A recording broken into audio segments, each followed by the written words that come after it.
नमस्कार दोस्तों, कैसे हैं आप सब। आज एक और नई वीडियो लेकर मैं आपके सामने आया हूँ। जैसे कि आप सब जानते हैं कि भारत की इंटरनेशनल ट्रेड अब दिन ब दिन बढ़ रही है। भारत का एक्सपोर्ट भी बढ़ रहा है। कुछ दिन पहले यानी कि 18 फरवरी 2022 को भारत ने यूएई के साथ अपना पहला फ्री ट्रेड एग्रीमेंट साइन किया है। चाइना और यूएसए के बाद यूएई इंडिया का थर्ड लार्जेस्ट ट्रेडिंग पार्टनर है।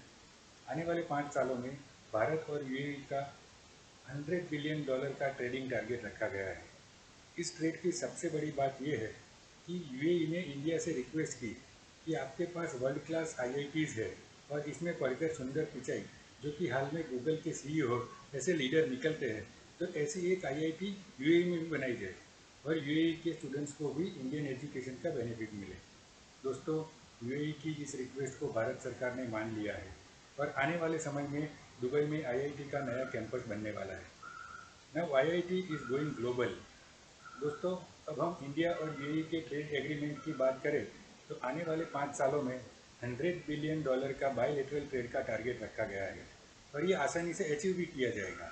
अब ये आसानी से कैसे अचीव होगा, ये भी मैं आपको बताता हूँ। आज के समय में यूएई एक ट्रेड ट्रांजिट देश बन गया है। ट्रेड ट्रांजिट देश यानी जिस देश के थ्रू ट्रेड हो रहा हो। अगर भारत को अफ्रीकन कंट्रीज़ या मिडिल ईस्ट में एक्सपोर्ट करना हो तो भारतीय कंपनियां अपना सारा सामान यूएई में भेजेगी और फिर वहां से आगे सप्लाई होगा। इंडिया और यूएई के इस फ्री ट्रेड एग्रीमेंट की वजह से भारतीय कंपनियों को यूएई सामान भेजने के लिए बहुत कम टैरिफ लगेगा, जिससे कम दामों में इंडियन प्रोडक्ट यूएई के द्वारा अफ्रीकन और यूरोपियन मार्केट में पहुंच सकेगा और इस तरह इंडिया और यूएई का ट्रेड बढ़ेगा। और हाँ, इस एफटीए में सबसे ज़्यादा फोकस किया गया है ज्वेलरी पर। इस एग्रीमेंट में तय हुआ है कि भारत यूएई से आने वाले गोल्ड बार पर अन्य देशों से की जाने वाली गोल्ड की इंपोर्ट टैरिफ से 1% इंपोर्ट टैरिफ कम लगाएगा। दोस्तों, ये 1% कम इंपोर्ट टैरिफ ही गेम चेंजर साबित होने वाला है।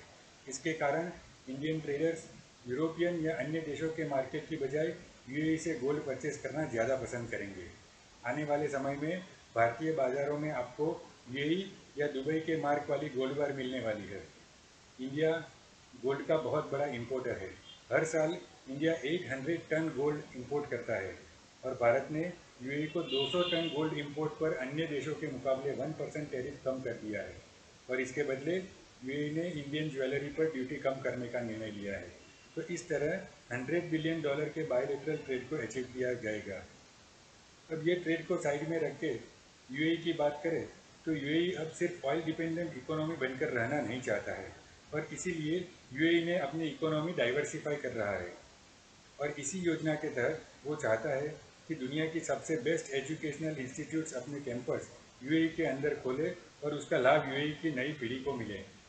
और इसीलिए इंडिया और यूएई के बीच हुए इस फ्री ट्रेड एग्रीमेंट में यूएई चाहता है कि इंडिया की best institute IIT Mumbai, Delhi की तरह एक आईआईटी का कैंपस दुबई में भी बने। भारत सरकार ने इस बात को मान लिया है। भारत में अब टोटल 23 आईआईटीज़ है, पर इस एग्रीमेंट के अनुसार 24th आईआईटी कैंपस दुबई में खुलेगा। अब आईआईटी दुबई कैंपस में एडमिशन कैसे मिलेगा, कौन सी एग्ज़ाम होगी, मेरिट कैसे बनेगा, ये सब बातें आने वाले समय में पता चलेगी। लेकिन भारत और यूएई के बीच हुए फ्री ट्रेड एग्रीमेंट दोनों देशों के लिए विन विन सिचुएशन होगा। ये इन्फॉर्मेशन आपको कैसी लगी? अगर अच्छी लगी हो तो इसे लाइक और शेयर कीजिए और चैनल को सब्सक्राइब कीजिए और बेल आइकन दबाना मत भूलिए। धन्यवाद दोस्तों।